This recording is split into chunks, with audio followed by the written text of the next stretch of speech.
오늘은 그들의 열매로 그들을 알리라는 제목으로 말씀을 나누고자 합니다. 잠깐 기도하겠습니다. 예수님, 주님의 예배가 그저 외적인 형식으로 그치지 않게 하소서. 성전의 마당만을 밟지 않게 하옵소서.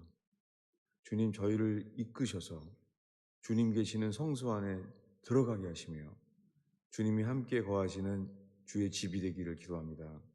주님, 사람들을 좋아하는 예배로 그치지 않게 하소서. 주님이 기뻐하시는 예배가 되게 하소서. 주님, 저희가 좋아하는 진리에 관심을 빠지지 않게 하시고 주님이 이끄시기 원하시는 진리 앞에 서게 하소서. 주여, 주를 믿습니다. 주님, 설교자는 가려주시고 주님만 드러나게 하소서. 예수님의 이름으로 기도하였습니다.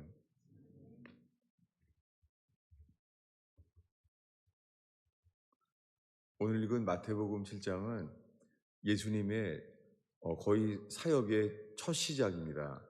이것을 산상수훈이라고 불러요. 산상보훈, 산에서 하신 이 보석과 같은 설교라는 거예요. 그 설교의 지금 마지막 부분을 읽고 있습니다. 근데 이 마지막 부분에 이렇게 그 중에서 설교 제목으로 말한 20절에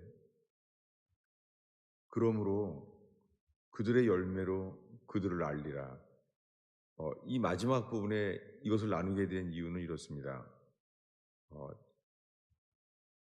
먼저 13절에 좁은 문으로 들어가려 좁은 문으로 들어가라. 멸망으로 인도하는 문은 크고 그 길은 넓어 그리로 들어가는 사람이 많다는 거예요. 생명으로 인도하는 문은 좁고 길이 협착하여. 협착하다는 게 어렵다는 거예요. 그래서 어려우니까 찾는 사람이 적다는 거예요. 넓고 그리로 들어가는 사람이 많은 곳, 거기는 아니라는 거예요. 좁고 협착, 좁고 어려운 곳, 거기가 생명길이라는 거예요. 이렇게 두 길을 말한 다음에 오늘 본문이 이렇게 시작돼요. 거짓 선지자들을 삼가라. 저 자신은 참 목자인가, 거짓 목자인가, 정말 주님 앞에서 저와 여러분들이 살펴지기를 정말 바랍니다. 왜냐하면 오늘날에 교회가 사람들이 좋아하는 교회가 돼버렸지 정말 우리가 하나님이 좋아하시는 교회인가 살펴보지 않을 수가 없어요. 이 산상수훈의 마지막 부분에 거짓 선지자들을 삼가라는 거예요. 그것은 왜 그래요? 사람들이 넓고 큰 길은 사람들이 다 글로 가려고 하고 좁은 문, 좁은 길은 좁고 협착, 좁고 어려워서 찾는 사람들이 적다는 거예요. 이런 두 길을 말한 다음에 거짓 선지자들을 삼가라는 거예요. 이 두 길 선상에 이어서 우리는 어디로 가고 있는지 주의하라는 것이죠. 그리고 말합니다. 그들은 양의 옷을 입고 속에는 노략질하는 일이라는 거예요. 겉으로는 양인데 속은 노략질하는 일이라는 거예요. 성경에 주님이 이렇게 삼가하라는 거 말합니다. 그 다음에 16절에 말해요. 그들의 열매로 그들을 알지니. 네. 그들의 열매가 누구죠? 거짓 선지자들에 대한 거예요. 거짓 선지자들에 대해서 그들의 열매를 보고 알라고 말합니다. 그러면서 가시나무에서 포도를 엉겅퀴에서 무화과를 따겠느냐? 라고 말해요. 이와 같이 좋은 나무마다 아름다운 열매를 맺고 못된 나무가 나쁜 열매를 맺나니, 여기 이와 같이, 그러니까는 이 말의 시작은 이 좁은 문, 넓은 문, 이 두 길 선상에서 거짓 선지자를 삼가라는 거죠. 그리고 거짓 선지자에 대해서 그들의 열매를 보고 그들을 알라는 거예요. 그들의 열매로 그들을 알지니, 여기에요. 주어가 빠졌어요. 주어는 뭐냐면 너희가. 네. 이 설교의 대상인 그분들에게 말하는 거예요. 너희가 그들의 열매를 보고 그들을 너희가 알게 된다는 거예요. 근데 그렇다고 이것은 거짓 선지자들을 삼가는 거짓 선지자들에 대한 열매라고만 말하는 것은 아니에요. 왜냐하면 17절에 이와 같이란 말이 있잖아요. 그러니까 이와 같이 지금 좋은 나무와 좋은 열매를 이와 같이 모든 경우에 대해서 말하고 있어요. 이 말의 마지막은 이렇게 말해요. 20절에 이러므로 그들의 열매로 그들을 알리라. 여기에 주어가 뭐라고요? 너희가. 지금 설교를 듣고 있는 모든 사람들에게 주님이 말하는 거예요. 그러므로 너희가 그들의 열매를 보고 그들을 알리라. 여러분, 우리가 인생의 열매, 신앙생활의 열매, 여러분, 교회를 한 몇 년 다니셨어요? 네. 우리가 주일 예배 드리고, 지금은요, 정말 썬데이 크리스찬이 거의 다예요. 너무너무 두려워요. 왜냐하면 교인 숫자에 관계없이 거의가 이제 썬데이 크리스찬이에요. 네. 그래서 지금은 사사기와 같아요. 사사는 성령의 능력이 있었어요. 사사는. 성경에 사사가 되는 것은 성령의 권능이 부어진 거예요. 그런데요, 사사기에는 많은 영웅들이 나와요. 그 영웅들이 나와 있는데 그 많은 영웅 속에서요, 성경책에 메시아의 족보에 안 나오는 책은 사사기예요. 네.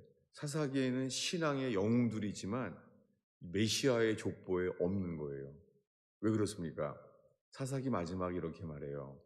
각자의 소견에 오른 대로 행하더라. 성령의 능력이 있었어요. 그 삶에 힘이 있었어요. 그런데 주님이 뭐라고요? 각기 소견에 오른 대로 행하더라. 많은 사람들이 성령의 능력으로 살지라도 각기 소견에 오른 대로 사는 거예요. 여러분, 많은 사람들이 예수 믿는데요. 다 예수를 믿는데요. 모든 사람들이 다 예수 믿는데요. 그런데 교파가 갈라져 있고 서로 다 다른 모양의 교회가 되잖아요. 그 속에서 주님은 사람을 찾으세요. 왜요? 우리들은 주님 뜻대로 살기보다는 우리 뜻대로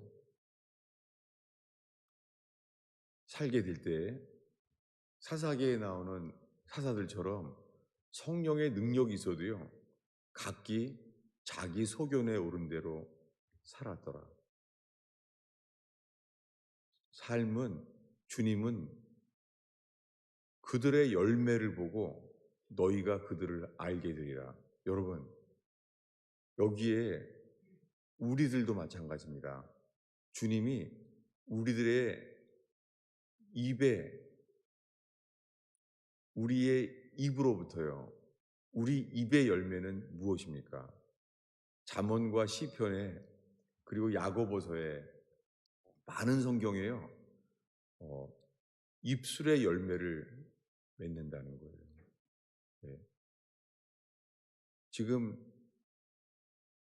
이 열매는요, 행실이에요. 근데 삶의 가장 큰 먼저 열매가 매일매일 우리가 입으로 말하잖아요. 그래서 주님은 말해요. 잠언과 야고보서와 시편에요. 입술의 열매를 먹는다는 거예요. 우리가 입으로 말한 것을요, 그 입술의 열매를 맺는다는 거예요. 죽고 사는 것이 그 입술의 본세에 달려 있다는 거예요. 여러분, 우리의 입술의 열매가 무엇입니까? 그리고 우리의 삶의 열매는 무엇입니까? 우리가 주님 앞에 서게 될 때 주님이 우리에게 말합니다. 셈하자. 주님은 그리스도의 심판대 앞에서 셈해요. 여러분, 우리가 우리의 삶이요, 누구를 위해 살고 있나요? 우리의 삶이 둘 중에 하나예요. 나를 위해 산 사람은 그 열매를 먹게 돼요. 그런데 주를 위해 산 사람은요, 네, 주를 위한 삶, 주를 위해 산 삶은 주님이 받을 수 있는 삶이 돼요. 여러분, 우리가 이 하루 동안, 일주일 동안, 우리의 긴 인생 동안 우리의 열매는 무엇입니까? 주님은 열매를 보고 안다고 말합니다. 그런데 이렇게 말한 다음에요, 주님은 이렇게 말해요. 21절인데 우리 한 목소리로 읽겠습니다. 나더러 주여 주여 하는 자마다 다 천국에 들어갈 것이 아니요 다만 하늘에 계신 내 아버지의 뜻대로 행하는 자라야 들어가리라. 여러분, 주여 주여 말한다고 천국 들어가는 게 아니라는 거예요. 우리가 크리스찬으로 주여 주여 하며 예배해요. 근데 주님이 뭐라고요? 주여 주여 하는 자마다 천국에 들어가는 것이 아니라는 거예요. 다만 하늘에 계신 아버지의 뜻대로 행하는 자라야 들어가리라. 구원에 대해서는 너무 분명한 거예요. 천국에 들어가는 사람은 하늘에 계신 내 아버지의 뜻대로 행하는 자라야 들어간다는 거예요. 여러분, 내 뜻대로 사는 사람들은 사사기에 나오는 성령의 능력을 경험하고 성령이 자기 속에 머무는 사람인데도요, 메시아의 족보에 빠진 이유랑 똑같습니다. 어떻게 해요?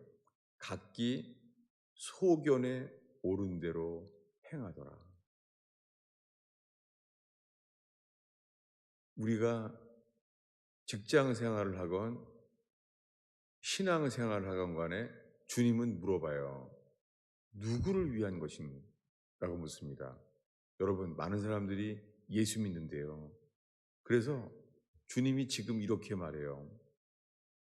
그날에, 22절에 그날에 많은 사람들이 나더러 이르되 주여 주여, 주님을 주님이라고 부르는 거예요.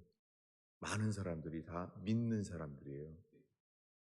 그리고 이렇게 말할 거라는 거예요. 우리가 주의 이름으로 선지자 노릇하며 주의 이름으로 귀신을 쫓아내며 주님의 이름으로 많은 권능을 행하지 아니하였나이까? 라고 말할 거라는 거예요. 뭐죠? 자신들은 천국 갈 거라고 믿는 거예요. 왜냐하면 주님의 이름으로 예언하는 거예요. 여러분, 이거 자기 힘이 아니잖아요. 주님의 힘으로 예언하고 주님의 이름으로 귀신을 쫓는 거예요. 이거 누구 힘이에요? 주님의 힘으로 귀신 쫓아내는 거예요. 여러분, 주의 이름으로 귀신을 쫓아낸다고 구원받는 게 아니에요. 귀신을 쫓아낼지라도 그것이 구원이 아니에요. 구원은 열매예요. 그리고 말합니다. 주님의 이름으로 많은 권능을 행치 아니하였나이까. 여러분, 주님이 없이는 이렇게 탈 수가 없죠. 주님의 권능을 행한다는 거예요. 사사들처럼. 근데 주님이 뭐라고 말해요? 우리 23절을 읽겠습니다.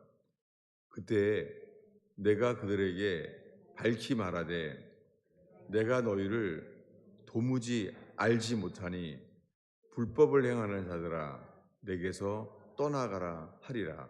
여러분, 지금 주님은 어떤 사람들이 그날에 구원을 못 받는지를 말해요. 근데 그들은 뭐예요? 다 신앙생활 하고 있는 사람들이에요. 그들은 예수님의 이름으로 예언을 하고 귀신을 쫓아낸 사람이에요. 귀신을 쫓아냈다고요. 이런 사역을 했는데도 뭐라고요? 불법을 행하는 자들아, 나를 떠나라. 나는 도무지 너를 모른다는 거예요. 오늘날 수많은 사람들이요, 자기는 예수님을 안다는 거예요. 우리들은 예수님이 하나님의 아들이신지를 믿는다는 거예요. 주님은 뭐라고 말한다고요? 너희가 나를 안다고? 주님은 이렇게 말해요. 내가 너를 모른다. 여러분, 구원은 내가 주님을 아는 게 아니라요. 주님이 우리를 알아야 구원받습니다. 그렇다고 이것 때문에 구원의 확신이 흔들리지 않을 거예요. 왜냐하면 거짓된 확신이 흔들리기를 바라는 거죠. 사람들은 평생 내가 예수를 믿는다는 거예요. 근데 주님이 우리한테 그래도 난 널 모른다. 놀랍게 이 똑같은 이야기를요. 지금 읽은 것은 산상수훈, 예수님의 사역의 첫 설교였어요. 근데 예수님이 십자가에 죽기 전에 똑같은 말을 합니다. 뭐냐면 마태복음 25장이에요. 열처녀 비유예요. 열처녀 비유는 주일학교에서 늘 듣게 되죠. 열처녀 비유는 예수님이 십자가에 죽기 바로 직전에 하신 설교 중에 하나입니다. 이렇게 말해요. 천국은 신랑을 기다리는 열처녀와 같다는 거예요. 이 열처녀는 신랑을 기다리면서 다 똑같이 등불을 켰어요. 다 믿는 사람들이잖아요. 다 믿는 사람들인데 주님이 두 종류를 구별한대요. 네. 한쪽은 지혜로운 처녀고 하나는요 어리석은 처녀. 그리고 이 말씀 중에서 지혜롭다는 것과 어리석다는 차이는요 등불이 꺼진다는 거예요. 등불의 기름이 모자라다는 거예요. 놀랍게 주님이 이 두 종류를 구별하셨어요. 그래서 등불이 꺼졌을 때 주님이 오셨습니다. 여러분 다 믿는 사람들이에요. 그래서 등불이 꺼진 사람들은 기름을 사러 갔다 왔습니다.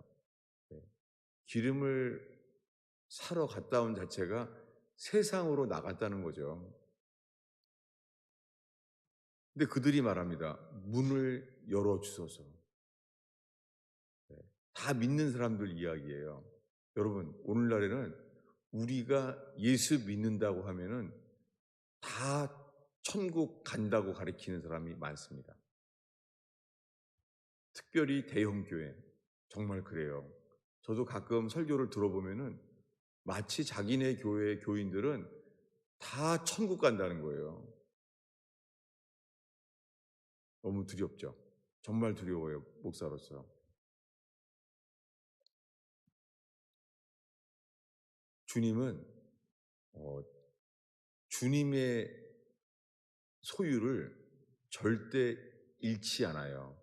그래서 오늘 설교의 마지막에 주보 안쪽에 있는데요. 요한복음 13장 1절인데요. 우리 이 요한복음 13장 1절을 우리 한 목소리로 읽겠습니다. 읽습니다. 6월절 전에 예수께서 자기가 세상을 떠나 아버지께로 돌아가실 때가 이른 줄 아시고 세상에 있는 자기 사람들을 사랑하시되 끝까지 사랑하시니라. 네, 주님이 이제 곧 죽습니다. 주님이 자기가 죽을 걸 아시고 세상에 있는 자기 사람들을 사랑하시되 끝까지 사랑하신다는 거예요. 여기에 자기 사람들, 이것이 이 영어로는 분명해요. His own. 자기 사람이 우리말로 뭐예요? 자기의 소유, 자기의 것이라는 거예요. 여러분, 주님은 자기의 소유를 끝까지 사랑하세요. 주님은 자기의 소유를 놓치지 않아요. 그래서 예수님이 이 마태복음 24장에 마지막 때에 나팔 소리와 함께 왕으로 오실 때에 이렇게 말해요. 예수님께서 천사들을 보내요. 하늘 이 끝에서 저 끝까지 천사들을 보내요. 모은다는 거예요. 우리들을. 그게 누구들이에요? 성경에 택한 자라고 말합니다. 오늘날 두려운 것은 주일 설교에 하루 1년 내내요. 이 택한 자에 대한 말씀을 거의 듣지 못해요. 오히려 택한 자는 말을 하면은 신천지인가 이단인가 이런 시대가 됐어요. 왜냐하면 이 현대 교회에서 택한 자란 말 자체를 안 쓰는 거예요. 마귀에게 이단들에게 빼앗긴 거예요. 그러니까 이단들이 만나면 성경에 택한 자라고 나온다 그러면은 교인들은 택한 자란 말은 잘 못 들어봤는데 이러고 있는 거예요. 성경에 교회, 에클레시아란 말은요, 부르심을 받았다는 거예요. 여러분, 부름 받은 사람들은 악한 자나 선한 자나 자격이 합당치 않은 사람들한테도 기회를 주세요. 이게 복음입니다. 복음은 죄인들도 누구든지에게 기회를 줍니다. 그런데 이 마태복음 22장에 예복이 없는 자들을 주님이 구별하신다는 거예요. 예복이 없으면 못 들어온다는 거예요. 여러분, 예복이 없는데 그들은 초청장이 있었어요. 초대장이 부름받은 거예요. 자기 자신들은 부름받은 것이 그 자체가 구원의 확신인 줄로 아는 거예요. 정말 이런 교회가 많습니다. 여러분, 주님이 이 마태복음 22장에 예복이 없느냐 물은 말씀은 이렇게 맞춰요. 부르심 받은 사람은 많되 택하심을 입은 사람은 적으니라. 여러분, 부름 받은 사람은 많아요. 택하심을 입은 사람은 적어요. 이것이 예수님이 십자가에 죽기 직전에 나오는 설교 중에 나오는 것들이에요.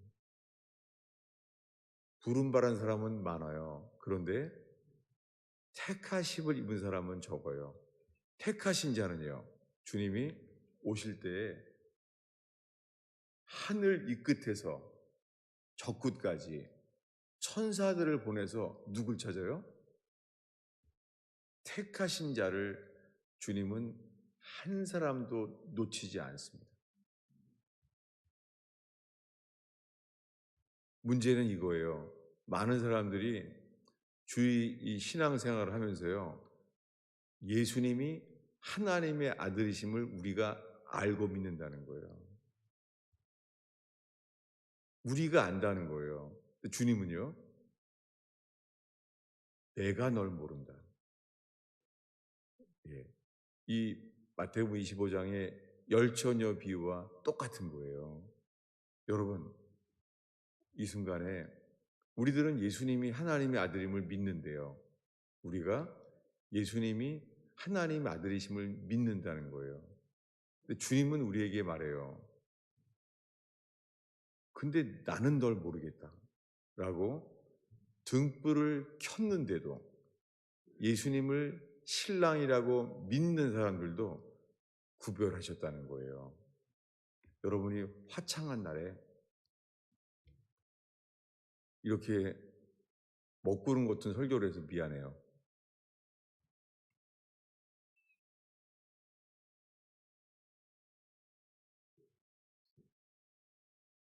다른 설교를 찾으려고 저도 노력해요. 예를 들면은 제가 이 열처녀 비유를 곧 피하려고 그랬어요. 왜냐하면 누구든지에게 해당되는 말씀을 하고자 했었어요. 그런데 그때 저는 제가 직접 모르는 책인데 존 버년의 좁은 문이라는 책을 주님이 보여주게 하셨어요. 너무 놀랐어요. 왜냐하면 열처녀 비유는 이게 50% 확률이기 때문에 제가 피하려고 그랬어요. 근데 놀랍게 좁은 문으로 들어가기를 힘쓰라. 넓은 문은 많은 사람들이 찾는다는 거예요. 좁은 문은요, 좁고 협착해서, 협착이라는 말이 어렵다는 말이에요. 좁고 어려워서 찾는 사람이 적다는 거예요. 여러분, 주님이 말합니다. 청함을 받은 사람은 많지만 택하심을 입은 사람은 적습니다. 전능하신 주님이 왜 모두 택하시지? 왜 택하지 못합니까? 오늘날에는 이런 설교가 유명하죠. 요한복음 3장 16절. 하나님이 세상을 이처럼 사랑하사 독생자를 주셨으니 저를 믿는 자는 멸망치 않고 영생을 얻게 하려 하심이라. 요한복음 3장 16절. 이거 모르는 사람이 어디 있어요? 하나님이 세상을 이처럼 사랑하사. 그런데요, 우리가 오늘 마치려는 말씀은 요한복음 13장 1절이에요. 뭐라고요? 예수님이 세상을 떠날 때가 될 줄로 아시고, 뭐라고요? 세상에 자기 사람을 사랑하시되 끝까지 사랑하시니라. 여러분, 주님이 하나님은 사랑이세요. 근데 그분이 모든 사람을 사랑하지는 않아요. 이게 현대 교회에서 말하는 거짓 복음이에요. 여러분, 주님이 모두를 사랑하지 않아요. 갑자기 화창한 봄날에 소나기가 내리는 먹구름이 낀 것 같아요. 여러분, 이 말씀으로 오히려 깨어나게 되기를 바라요. 많은 사람이 구원받지 못해요. 그리고 주님이 뇌출혈로 저를 살려주신 주님이 저를 오히려 회개의 기회를 주시고 깨워주신 것이 저는 감사해요. 수많은 사람들이 사사기처럼 예배해요. 각기 소견에 오른 대로. 오늘 우리가 부른 찬송 속에 대표기도의 대표기도 속에 주님, 교회도 우리 뜻대로 살지 않게 하옵소서. 다만 아버지의 뜻대로 되게 하옵소서. 주여 주여 하는 사람마다 천국에 들어가는 것이 아니요 아버지의 뜻대로 행하는 자라야 할지니라. 여러분, 물론 우리들은요 내 뜻을 좋아해요. 근데 아버지의 뜻은 좋아해요? 아버지의 뜻대로 하는 게 힘들 수 있습니다. 이해할 수 없고 아버지의 뜻을 나타나면 나를 사랑하지 않나 보다 이렇게 될 수 있습니다. 왜 그렇습니까? 내가 주인이기 때문이에요. 내가 주인인 사람은 천국 가기 위하여 믿으려고 해도요, 내가 주인인 사람은 구원받을 수가 없습니다. 이것이 지난주 설교였어요. 뭐예요? 자기 혼을 얻고자 하는 사람은 잃을 것이요. 그런데요, 나를 위하여 자기 혼을 잃어버린 사람은 살리리라. 누가 살려요? 주님이 살린다는 거예요. 여러분, 우리가 주를 위하여 우리의 혼을 얻고자 하면 주님이 뭐라고요? 너는 잃어버리게 될 것이다. 근데 우리가요, 주님을 위하여 우리 혼을 잃어버리면, 더 강한 말은요, 자기 혼을 미워하면 산다는 거예요. 자기의 혼을 잃어버리는 것, 이게 회개예요. 회개란 단어가 없지만 이것이 회개예요. 회개는 나를 위한 삶, 나를 위한 삶을 살다가 이제는 예수님이 내 죄를 위하여 십자가에 돌아가신 그분이 주인이 되는 것, 이게 회개입니다. 그러니까 회개와 믿음이라는 게 구별되지 않습니다. 여러분, 내 죄를 위해 십자가에 돌아가신 예수님, 그분의 공로를 믿는다고 하면서 나를 위해 산다는 것 자체가 죄죠.